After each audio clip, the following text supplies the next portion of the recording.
Thank you, everybody, for being here. I know this is a post-lunch talk, so thank you for sacrificing your naps and coming and listening to this talk.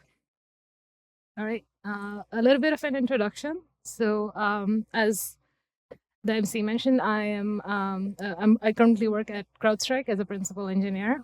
I focus primarily on creating test frameworks and infrastructure. At CrowdStrike, we provide cloud workload and endpoint security products and threat intelligence and cyber response services. We have a cloud-native microservice architecture and hundreds of microservices interacting with each other, integrating with each other to provide the functionality that we have for our customers. My mission at CrowdStrike is to develop tooling and infrastructure to deliver high-quality code with low overhead so that it's easier for developers to use out of the box and just get started and make testing as easy as possible on them.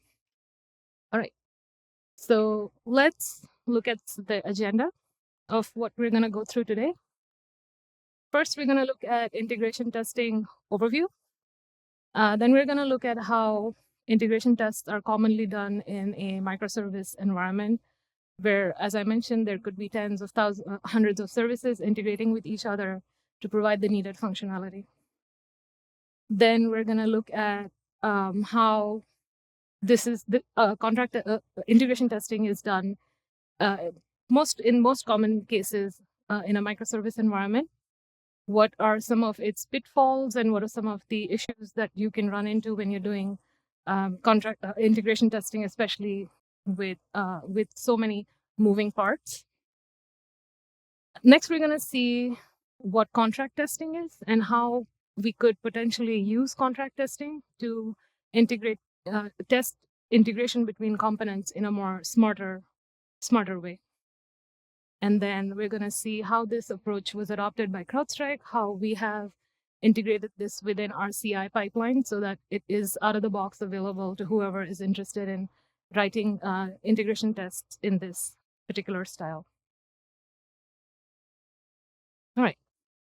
So as most of us know, at least the intention in most cases is to deliver code with high quality. We use various testing approaches to be able to do this. The layered approach of testing is basically so that you are catching issues, bugs, regressions in one strategy over another. If the bugs slip in one, you go and try to, at least you have another layer of test that is going to help you catch this issue. So one of the approaches, of course, is integration testing. Simply put, integration tests help us validate that two or more components are able to interact with each other as per the set requirements and expectations. In most cases, these are individual components modules that are combined together to act as a group and provide the functionality that we are interested in. All right. So we're going to use this very simple system that is comprised of a few microservices and their dependent infrastructure to run through some examples of integration testing, how it is done in the most traditional setup or most common ways. We're going to then look at some pitfalls of how when you test using this approach, what are some of the issues that you can run into that can make integration testing using these non-optimal, or it's not going to give you the results that you're looking for. We're going to look at primarily two approaches, which are the most popular ones, is when you run all your tests, you want to run your tests locally. So in this example, for our scenario, we're going to be the owner or service B. So for example, you want to you're making changes to your service. There are things you want to test out. You want to make sure that your service is still integrating with its other components successfully. So in this case, the service C and the service A, that's what we're interested in. In a typical setup, you want to run your integration test. It's going to hit service B, testing against service C, or hit service B, testing against service A. If you're running this locally, what is it that you're going to have to do? You're not only having to spin up your own service but now you're responsible to now have this other service A and service C, spin that up locally. You could, in some cases, mock out the infrastructure dependencies, but then still you're responsible for this. If there are ways you can do this successfully, you can Dockerize everything, just have it run on a Docker, spin everything. But this is a very simplistic architecture, right? Like when you have hundreds of services, this can get complicated very, very fast.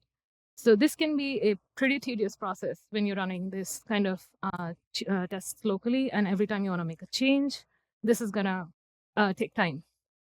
So what does that mean? That means I am responsible not only for my service, but then I'm having to figure out how to run all these other components that I want to test against. There's also a human factor when to have the discipline to test locally, spin every time you make a change, spin up all of this infrastructure, make sure you're testing against it, and only then you're going to push your code out. I mean, how frequently do we all do that? I think we all know. Another approach to this would be make your change, put it on a branch somewhere, or create a tagged Docker image and deploy it in a staging or a live environment. So when you're doing this, you're running your test in a live setup. You have actual services running, you have live infrastructure, and you're trying to test against a lot of moving parts. In this example, for as we can see, we want to run our test against service B's integration with service A. But what happens if service A has some issues with the components that it's communicating is through the message queue? What if there is an issue with service A communicating with this queue? How does that interact with your test? Like that basically means you're going to have a failing test without your tests fault, or rather your code changes fault. So that's again not an optimal solution. What happens if you're trying to run a service B against service C? The database itself is, the service C is not being able to reach the database. This is again out of your control. The database could be down. There could be network issues, or the service itself that you're trying to test against could be under its own changes, or the service could be down, or their active development happening, and the service is being deployed, and at the same time you run your tests. And again, all of these things are causing you to have false failures, basically. So what can we do? Is there a different way for us to test? Is there a different way to be able to test for integration outside of this? So when we want to think about it, we want to really understand what is it that we're trying to test? What's the goal of testing when we want to test for integration? When we think about integration tests, this is basically you just want to make sure that two components are communicating with each other correctly with the set requirements, and they have the requirements that they both have agreed upon. What about contracts? That's basically a contract. The set requirements between both the components, that's a contract. That's how we pivot into this contract testing, using a contract to be able to test for integration between the components. So to understand this a little bit more, let's look at the definition as given by, loose definition of contract testing. So contract testing is used to test integration of components using decided upon contracts. This is done by ensuring that the messages that are being sent and received by these components are adhering to the set requirements, and they are able to communicate with each other successfully. So as I mentioned, this is the most basic piece of the puzzle. This is basically what we're trying to test when we're trying to test for integration. As a contract, put simply, is a formal agreement between the entities that both entities have decided to adhere to.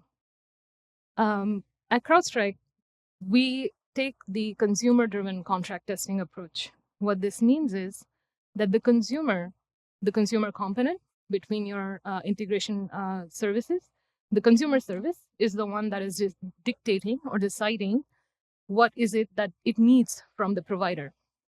And it is the provider's job to fulfill this contract. It's the provider's job to make sure that whatever the consumer is asking for is indeed what it is.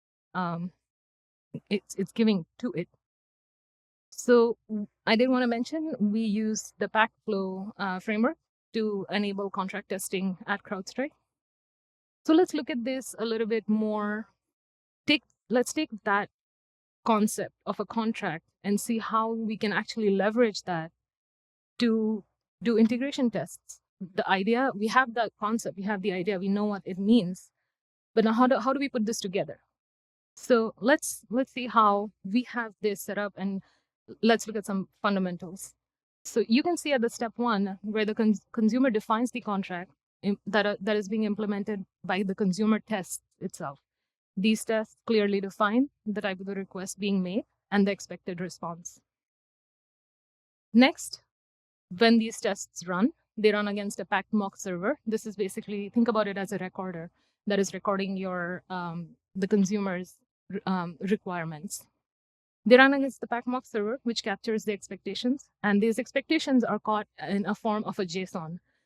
This is pretty powerful, and we'll get to that in a bit, the fact that it is being captured in a JSON. Next, the contract then gets saved to a shared location. This can be anything in your setup. This can be an S3 bucket. This can be pretty much any shared location that other teams can get to. In our setup, we use the Pack broker that is provided by the Pack framework, and that's where we would upload our JSON. Then the provider service component can pull this JSON, and then it can take this recorded expectation, spin up its service, mock out all its dependencies, and run the actual contract against it to making sure that it is indeed adhering to the integration. It is being able to integrate correctly, and that's how you're getting your whole integration checked out. So let's go through, make sure we review the basics that we just went through. Contract testing, as we looked at, is basically two components. It's a way to ensure that two components are compatible with each other. It is consumer defines the contract, and the provider is the one that has to adhere to it. The best part about this approach is that it allows for async development. You don't have to have all the systems running in one place. You don't have to have your dependent services running locally or in a live environment anywhere. You can have these different teams doing their own thing and working on the contract development, using the contracts and doing the development separately. The contracts are kept up to date and alive. What this means is, as you saw, and we're going to see some code examples, the consumer tests that you will see, these are the ones that are used to actually capture this contract. So there is no assumptions that are being made by the provider that, oh, this is what my consumer needs from me, and this is what I'm going to give them, but this is actually being dictated by the consumer. The test is alive. Any changes that happen on the consumer side are captured in the contract, and then the provider would immediately know. And then, of course, it is a smarter way to test integration, and we're going to see why. You don't have to take my word for it, trust me. Right. So let's see how these are implemented. Let's look into some code. Is that good enough? Yeah. All right. So this is a simple example. This is a HTTP API introduction.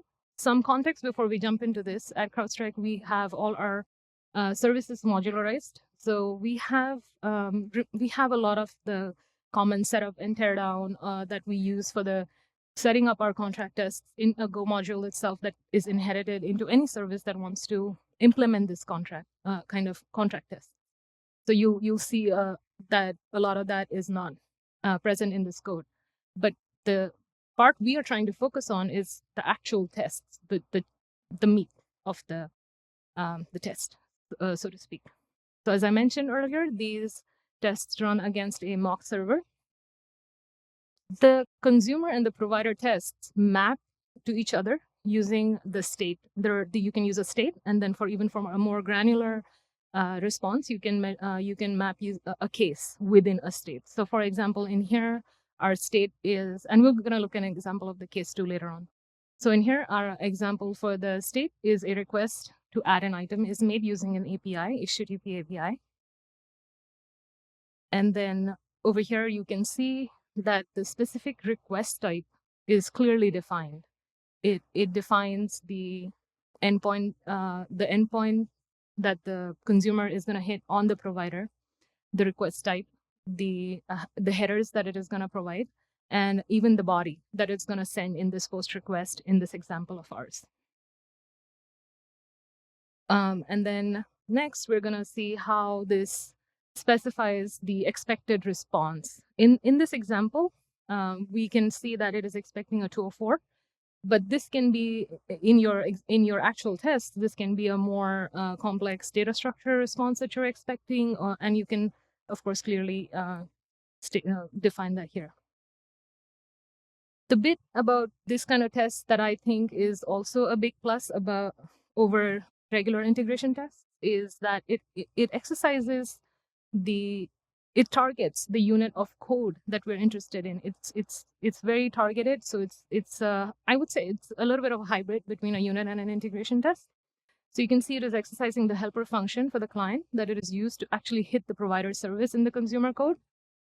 It can capture, in this case we're not, but it can capture the response from this handler. And then it is making sure that the response that the consumer service is expecting matches what the test is expecting from the provider, and thus removing any kind of assumptions that are being made between the consumer, from the consumer to the provider.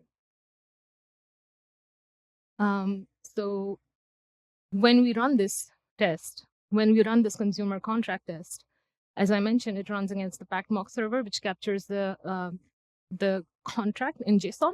This is how this looks like. This is a very simplistic test for our example purposes only. But this is the bit that you're going to use to communicate with the provider side. And this is what the provider is going to pull and actually run its integration against to make sure that it is correctly meeting the requirements. So let's look at the provider side of things. So we've looked at what the consumer does, the contract that the consumer generated, and now we're going to look at the provider side of things. This is the HTTP API response from the consumer side. So we can see in this simple example, we're spinning up the provider. We have added the needed endpoint in this example. So this is so that we can walk through it a little bit more. It's more for clarity. But in a real world implementation of a contract test, this is where you would actually spin up your provider service, and then you would mock out all its dependencies. The goal is we want to target the service itself. We want to target the unit under test. We don't want to muddy up the water with all the other dependencies, all the other bits and pieces that are not of our interest. So the provider test is, as I mentioned, the provider test is mapped to the state. You can see how the state is handled over here using this. If you recall, this is the state that we looked at on the consumer side where it wanted to add a specific item. And you can see that it is in this example, I did want to clearly show how the provider side is being called. So I actually went in and added the handler function itself and the URL. As you can see, that is the items endpoint that the consumer test was gonna actually hit. So this is what is gonna get called when the test runs in a real world implementation. It would be the handler that's gonna provide the response. So what did we get from the contract testing so far? So we now have a consumer contract test, which defines what its requirements are for integration with the provider. We have the expectation that is captured in a JSON, and then we have the actual provider making sure that it is being able to fulfill whatever is expected off of it. So similar to the HTTP type communication, we have services that communicate with each other through asynchronous messaging. It can be any kind of technology, could Kafka, message queue, doesn't matter. But you can also test for contracts with these protocols. You can, and of course, it supports other protocols too, gRPC, GraphQL. But for our presentation sake, we're just going to look at two, HTTP and the message-based contract test. So this is our next example that is looking at how you would test two components that interacting with each other through a Kafka or any kind of a messaging system. So similar to the HTTP tests that we looked at, these tests run against a backmock server that captures the message contract itself. You can also specify the state and the case, as I mentioned earlier, where we only want to add a specific item in this specific case. We also want to make it more granular, and we're saying if their user, in this specific case, we're saying if a user exists, send me valid information. But this can be anything. If the user exists, send me valid information other than the address, or and we're going to see how that maps into the provider side. Next, the test defines the data structure, the actual data structure that is expecting from the provider. It can define the types and the fields that it is expecting. The packed framework provides a domain-specific language matchers. So they're pretty rich. You can add more to it as your requirements are. And these matchers can be used to perform validation of various kinds of field types. The data structure that you see here for the consumer test, this is what it's going to capture. This is where you can see clearly what data it needs. It captures the requirements very cleanly, and it is removing any assumptions that would have otherwise been made by the provider side. So similar to the HTTP test where we saw that the handler was being exercised, which actually exercises the unit of code that we're interested in. On the message type tests, you can see that it is actually exercising the code in the consumer service, that the consumer message that is going to actually consume the message that is going to get from the provider's side. So this way, your test is not just a shell, but it's actually using whatever it's getting, and it's testing that bit.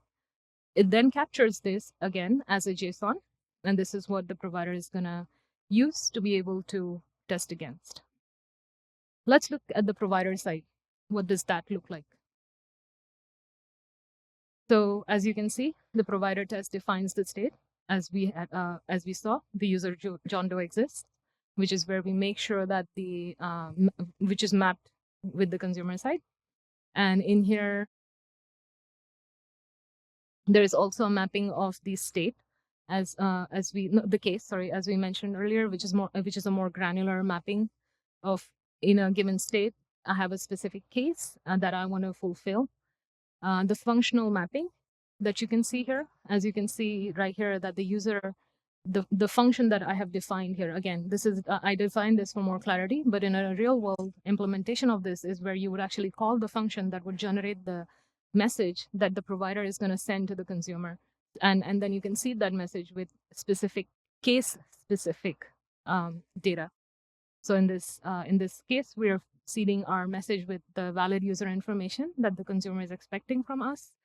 And the map function generates the message that the provider service will pass to the consumer. So again, similar to the HTTP example, for the message-based interaction, we now have a consumer that is defined the message requirements that it has, the fields, the structure, a JSON that is pretty straightforward, and then the provider is going to make sure that it is being able to fulfill the requirement. So how does this approach differ, or what is it that we have gained by splitting these bits and pieces out? What is it that we have achieved that we couldn't do using the more traditional way of testing? So you can see, if you remember, in our in the previous example, that when we wanted to test service B, our services were trying to determine the integration between B to A and B to C. We were testing it with live dependencies or spinning it up locally, and the pitfalls that we were seeing, you absolutely get to avoid all of that when you use this approach. We are still able to test service B's integration with A and C. We do not have, again, any live dependencies. We do not have to deploy our service to a staging environment, which can be pretty expensive, the environments themselves to spin up, depending on the technology and the stack that you're using.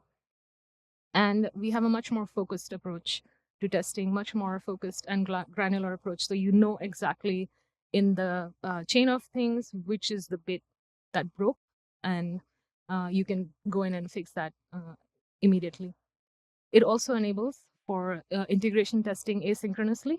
And we're going to see a little bit more of how in the demo. So I have put together this demo for all of you. I thought about doing this live, but I don't think I wanted to. So I've recorded this. So we've made available, as I said, we have a lot of common code that we've pulled out.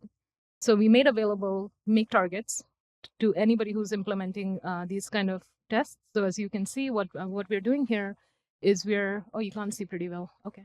We're actually spinning up the Docker image locally for the packed broker. We're going to use this setup to test your tests. So if you're just starting to write a test, if you're just starting to get into contract testing, this is a really out of the box approach that we have taken. Now we're actually running the consumer tests. This is running the async tests. Next, we're going to run the publish. So this is actually publishing your contract to your local host pack broker, and we're going to see the pack broker come up right there. And you can see how these contracts look when you run these tests locally, as we saw them earlier, pretty similar to that. Now, if you want to see, if you are the consumer service owner, you can pull the provider service, and then you can run their provider contract tests on your local system. Again, make target. It's already in their code base. Now, what we're doing basically is we ran our provider contract tests against the consumer contract we just pushed to our local pack broker, and we have this all plugged in to our common code, the module that we provide out of the box to the developers to be able to do that. So you can see it actually ran the contract. You can see how the response body will show up. You can see how you can go in and look at even the tags for your whatever branch you're working on, and it's pretty handy. I've got a lot of feedback that's pretty handy for people who want to just start getting into the contract testing. So next, we want to see how we're using contract testing at CrowdStrike and how we have integrated this in our CI pipeline. So we have a cloud developer experience team that is pretty awesome. We partnered with them and incorporated this kind of test runs into our Go module pipelines itself. Let's put this all together. Let's see how we have gone about this. So let's say we want to start, because we have never implemented this before. You are a brand new consumer. You want to start writing contracts for your providers. You're just tired of them breaking your requirements all the time. So you go in, you add your contract tests in your Go module, and now you create a pull request. Now you're like, yes, I have this contract test. What do you do with it? Well, when you create a pull request, our Go module pipeline triggers another pipeline that will actually take your contract tests, run them, and then publish the results back on the PR, letting them know if whatever your contract tests were written, did they pass, did they fail, did it create the contract successfully or not. At which point, it's going to take this contract, it's going to publish this contract to the pack broker. This is the service that we host in production and also staging, mainly for testing your tests in staging, but in production, this gets serious. Next, when the contract gets published on the pack broker, if there is a contract that already existed for this particular service consumer provider combination, the pack broker will take the contract, match look at it, matches SHA-256. If there is a difference between what it already had on file versus what's coming in, it's then gonna go and trigger another pipeline. What it is doing at this point is it's taking the contract that your pull request created. It's then pulling the provider's main code base and running that against the provider's main code base. So what did we achieve here? We achieved that the consumer pull request, we are making sure that the consumer pull request is not expecting something that the providers, whatever is the stable on the provider's side, is able to fulfill or not able to fulfill. And then, of course, all the results will go back to the pull request, even for this, if the expectations are not met or if the expectations are not as agreed upon. And say for our example, everything is fine and dandy and we're happy with everything, and the PR gets approved, then it's going to get merged. When the merge happens, you're actually then taking the main branch from the consumer, and then again running your contracts for that, and then you're going to also pull the main from the provider. So now you have PR, your consumer PR to provider main, and now you have consumer main to provider main. And then, of course, the contracts tag itself that would have been the name of your branch gets updated with the main tag of whatever is there. What if you're the provider side? What if you want to make sure that you're not breaking something that your consumers are expecting off of you? So what happens here is the provider is going to create a pull request. Similarly, it's going to trigger another pipeline. It's much more simpler than the consumer side. All it's doing is it's pulling the main JSON for them, because this is the most stable expectation from its consumer. It's pulling that. It's running those expectations against itself, and then making sure that it is meeting the expectations as required. And then, of course, all the results are going back on your pull request. It's very handy. You can see everything that's passing, that's failing. And similar to the consumer side, where when it passed, it's going to run main against main. Similarly, it's going to here run main against main on the provider side too. So how does our coverage matrix look for this? What did we, as I mentioned, achieve? So we did have the consumer pull request that we tested against the provider's main. Then we have the consumer's main that we can test against the provider's pull request, and then of course main against main. And we're very conservative when it comes to using. You can go wild with the tags and the matrix of coverage, but we're conservative with this because we want to only make sure that the teams are interrupted when a finalized contract is broken.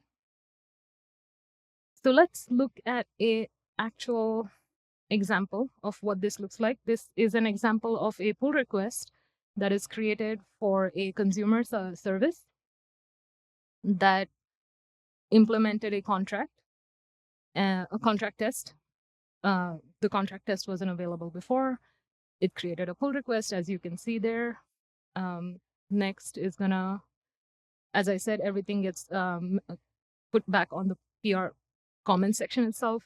We use Jenkins, so you can see what specific make targets it's running in the CI itself. This is our pack flow UI, where you can see the examples of the service examples that we were looking at. This is a much more fancier UI than we saw earlier. This is the interaction that it captured for the contract test that it just ran. And it ran both the API and the message type tests. Now we're looking at the API type test contract itself. Next, we're going to see how this looks on the provider side of things. So the provider in this case is also making some changes, but the provider is not fulfilling this contract just yet because the consumer has recently added a test. It's going to fail on the provider side, and this is expected. This is expected in active development environment. And this is basically to encourage communication between both the parties, to make sure that they are both aware of what is it that they're trying to work towards to integrate with each other. What are the requirements? So in this case, the provider is just going to mention that we're expecting this to fail because we're still working with the consumer side of things to make this actually functional. So how does it look when the provider meets the contract? Again, I have most of this recorded because I do not trust the demo gods. So we're looking at how these tags that I mentioned earlier, where you can have your pull request tags, and you can see how clearly it is it's mapping the pull request tags and these interactions that are being captured.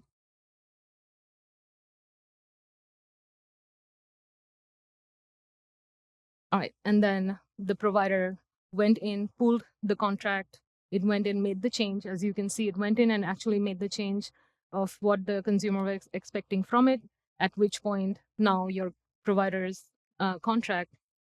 provider is meeting the contract, and you can see the happy green pass comment on your PR. It's non-blocking. You can go ahead and merge your code.